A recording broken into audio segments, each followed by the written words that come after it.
la última ponencia, en la última ponencia hemos invitado al profesor Anibal, viene de la Universidad de Coimbra, tiene una larga trayectoria en proyectos, investigaciones sobre el tema de la eficiencia energética en universidades.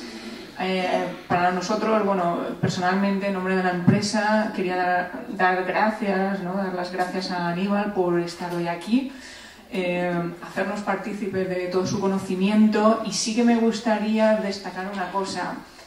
Ya lo ponía en el programa, pero la ponencia es en inglés, para que lo sepáis, porque ya nos gustaría, aunque somos vecinos, que habláramos todos el mismo idioma, pero bueno, es complicado.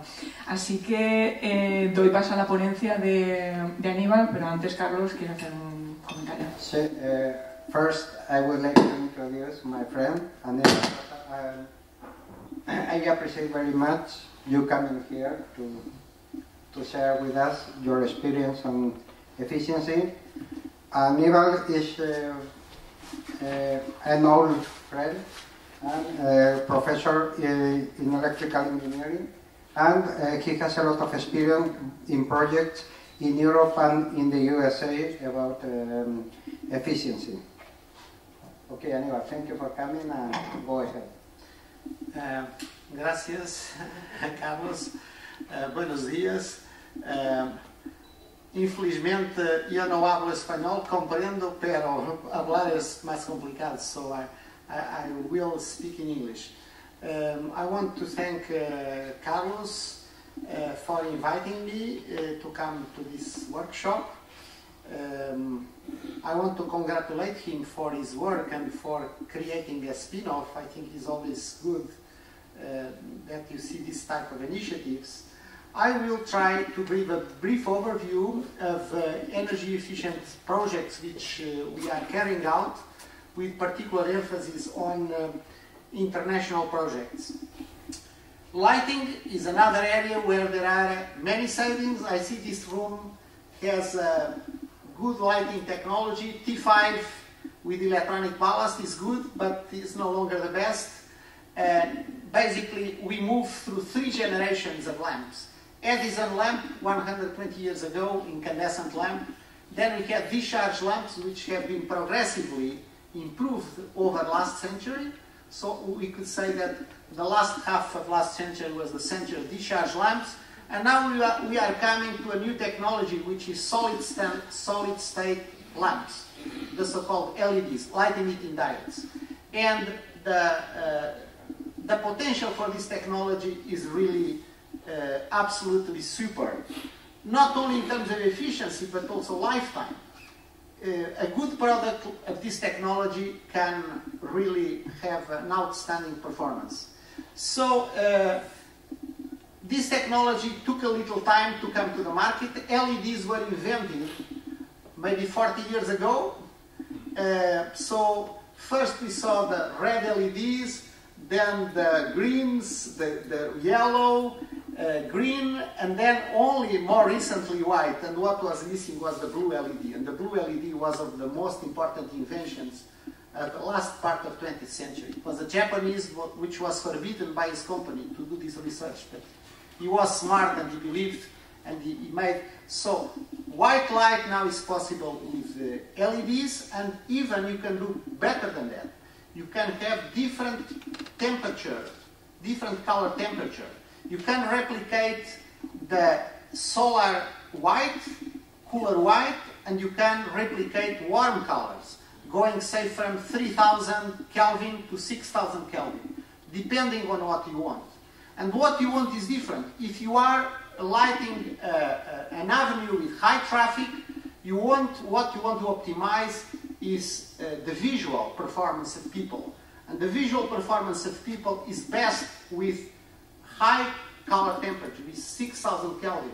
However, if you are in your home, you don't want 6000 Kelvin. It doesn't look nice, it's the cool white, plus your sleep will be influenced by your circadian system in your brain, will be influenced. If you have cool light at home, take it out, because it can influence your sleep. So, depending on the type of environment, you may want different types of color temperature, but you can do it. And in terms of penetration, we see here we are doing a study for the European Commission on the technology market evolution on LEDs and the possibilities of market transformation. So during this decade, we will see a progressive acceptance of this technology. Prices are coming down, and we will see first application in situations where you have very large number of hours of operation. And in this graph, it shows two things. One, the light output from a single chip, that is, you are producing solid state devices with a light output that is increasing very fast. Actually, the scale on your left is logarithmic scales, so this looks like a straight line, but because it's a logarithmic scale, this is a really fast transition. And the other curve is the cost. The cost is also decreasing fast, so you have light output increasing and cost per lumen decreasing. So this, when you combine these two trends together, this of course means that you are having higher performance units for lower cost. And how much does it compare with other technologies? Here it shows lumen per watt. And you know that, for instance, these lamps here that are good, these T5s, give you something like 90 lumens per watt, something like that. So you see here that we are in 2011. The best LEDs are already well above this type of efficacy. We are already reaching 140, 150 lumens per watt. So substantial improvement over the best existing technologies for white light. And this is an evolution that has been quite fast in the recent years. And you have other possibilities in terms of the architects like this type of possibilities to change colors, buildings in terms of decoration. And this is a photo of our campus, in one part of our university campus. On one side you have high pressure sodium lamps, conventional technology. On the other side you have LEDs that use less than half of the electricity, and you see the color of the trees. You see on the left side a tree that is illuminated with high pressure sodium. The leaves do not look green, and you see that the tree that is near the LED really looks green. Particularly ladies that have some nice clothes, like that the colors at the night show quite well, but also in terms of our visual performance is of course quite good.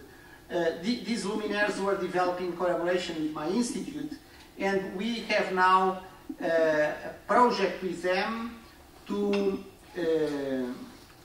embed the luminaires with visual and acoustic sensors. So during the night, if there is nobody in the street, the light level comes down 25% to 25%. If something happens on the street, there is a dog, a bicycle, a person, or somebody shouts, then immediately the response is instantaneous. It's not like with a discharge lamp where it takes a few seconds and they don't like to go up and down. With LEDs you can go up and down as many times as you like without degrading the lifetime of the lamp. Data centers, we are involved in a project called Prime Energy IT that is directed at energy efficiency in data centers. This is something that is growing very fast. For instance, a company like Google has 300,000 servers around the world. 300,000. And if you consider in the European Union, the consumption of data servers today is as high as televisions. So data servers represent something like 1.5% of all electricity consumption. And when you go into a university building, they can be very important because they are connected all over the day. And these data centers already represent 40 terawatt hours, and the consumption is growing fast. So the trends are that this consumption, if nothing is done, can increase by 2 or 3 times until 2015. And there are technologies that can be used to cut this demand, we estimate, by 60%. So the first characterization of data servers was carried out by a guy that had a famous name, Michael Jackson, not a singer, but it was the same name. And this graph shows something that has been kept reasonably constant, is when you consider a data center, only half of the energy is used by the IT equipment itself. So other half of the equipment is used by the air conditioning equipment, air handling units, UPS systems, lighting. So you have this 50-50. So you need to address both sides of this. And as a matter of fact, in Europe, a similar study was made and very similar results. We see that the red part is the computer equipment, is the data servers, and the other is all the auxiliary equipments that are involved in the operation of the data centers. So we need to operate to ensure. Of course, if we make the IT equipment more efficient, we need less cooling. So that's if we start by reducing the part on the left, sorry, we immediately get a reduction on the cooling needs. So it's possible to reduce this in terms of relative importance of the different power range. We see here that the low, medium, and high range, the relative influence. In terms of cost, we see that because of the number of units sold, the range within the data servers from $3,000 to $6,000 is the most important, because the sheer number of units sold.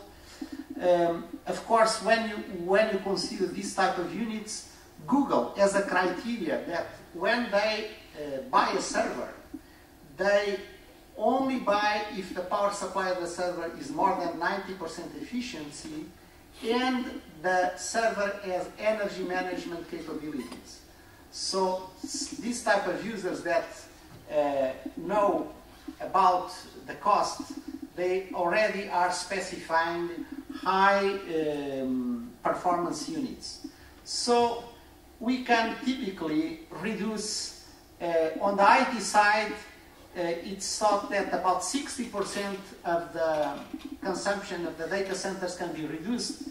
On the other side, on the auxiliary side, like chillers, like ventilation, like UPS, like lighting, you can do even better. You can reduce 75%. So this is what hopefully can be achieved by a combination of proper methodologies. And finally, I will also inform, actually Carlos is member of the scientific committee of this conference. We are organizing in Lisbon an IEEE conference next October dealing with energy efficient technologies and the integration of these technologies to ensure that you have good power quality to the consumers, because I suppose this is one of the objectives. You want to achieve minimum costs, you want to minimize environmental impact, but at the same time you want to keep good power quality in your installation. Thank you for your attention.